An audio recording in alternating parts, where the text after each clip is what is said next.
All right, so what has the response been from South Africans from the Power Bulletin? I think the most important thing is really to thank South Africans who have been very active in the campaign, watching the Power Bulletins and adhering to the messages, the red alerts we've been issuing. As a result of that, I think South Africa is a much better place now. We've been able to save up to 326 megawatt of electricity, particularly during the peak period, when between 5 p.m. and 9 p.m. South Africa experiences the highest demand of electricity, higher than the rest of the SADC region put together. And that's when the system becomes extremely constrained. But our people have been listening and adhering to our message, and as a result of working together with us, we have been able to save up to 326 megawatt of electricity. Is this the most that we've managed to save in terms of, if you have to compare it to previous winters gone by in South Africa?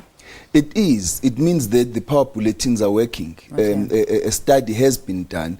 Over the period between 2005 and now, we've saved 3,000 megawatt. I think it really is necessary that we should thank South Africans, because Eskom has done its best. During the past winter, they kept the lights on despite the constrained power system. But South Africans have come to the party and enthusiastically supported their own company in ensuring that we keep the lights on for essential services. As a result of that, during the winter season, the lights have been kept on and business has not been terribly affected. Yeah, terribly affected. I mean, there have been blackouts here and there, because a lot of people have been complaining that they haven't had lights, and but I suppose maybe that's routine. And I think the strike obviously played a massive role, which damaged a lot for Eskom. No, those were not blackouts. No, certainly those not were blackouts. Instances different. when the cables are being stolen, the copper is stolen.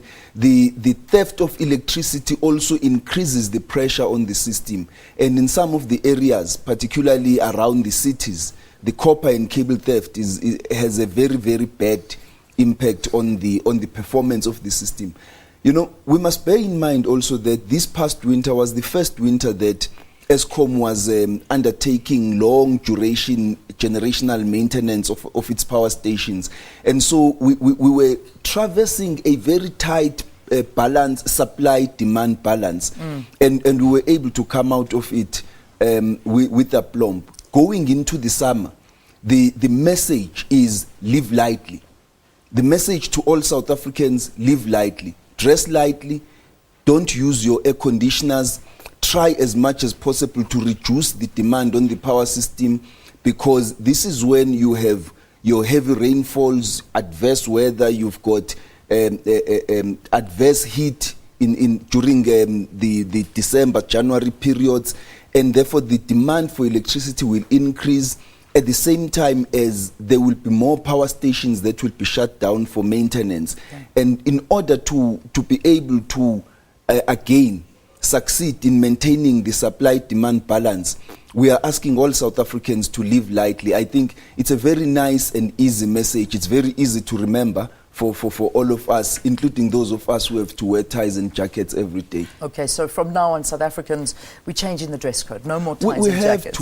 We have to. Even the employers, even the employers must reduce their demand, because I think the important thing is that in our transparency about the state of the system, we've also been asking South Africans to bear in mind that this is our common responsibility as a developing economy. We need to have sufficient electricity supply in order to keep industry going at the same time as we are able to supply residential customers. All right, let's talk about the French visit to South Africa, and this comes, they come bearing lots of money. I mean, we're talking about, what is it, 100 million euros that they are going to give to Eskom for further power development. Well, I suppose it's a two-pronged question. What is that money going to be used for, and what are they getting in return for that? It's an interesting thing. South Africa is an interesting country because, on the one hand, the visit by the French president is an acknowledgement of the importance of the country in Africa as well as in the global political and economic arena. he acknowledges that South Africa has many projects. As a developing nation, we're investing in infrastructure. We've got a whole lot of projects that they also are interested in. But that notwithstanding, he says that they are interested in forging strategic partnerships with South Africa in a number of areas. So this 100 million euro, that loan which Eskom signed yesterday, will go towards the construction of the concentrated solar power in Uppington in the Northern Cape. They had given us another loan for the Sierra Wind Farm in the Western Cape. And what it's going to do is to contribute towards diversifying our energy mix, ensuring that South Africa introduces more renewable energy. We become a green economy, and we succeed in our efforts to ensure that we don't only rely on coal-fired power stations for our energy generation, but we also use the natural resources which South Africa has in abundance. Yeah, including Medupi. Just quickly, Minister, when will this be completed? Medupi itself, the total project is expected to be completed in 2017, 2018. But the first unit of Medupi will come online in the second half of next year. We have been working around the clock to ensure that the problems which led to the previous delay are addressed. And we've been working with the primary contractors and taking necessary drastic measures to ensure that we hit them where it hurts the most as the contractors in their pockets, but also that we take remedial steps at a technical level to address the welding challenges as well as the boiler protection problems that we confronted, which resulted in the delay. But we've also been engaging robustly with the workers. And so over the last few months, you've had labor peace, you've had production taking place, and so Medupi is progressing quite well. All right, Minister, thank you for coming and giving us some updates. The Minister of Public Enterprises, Malusi Gigaba, you also heard it here at Morning Live. For summer, no more suits and ties. That's it. It's over. We've got to dress slightly. Okay. So, Minister, when I see you next, you're coming in a loose flowing top. How does that sound? Not loose flowing top, but still, comfortable you see enough. Now we'll be backtracking. Well, maybe caftans. Why not?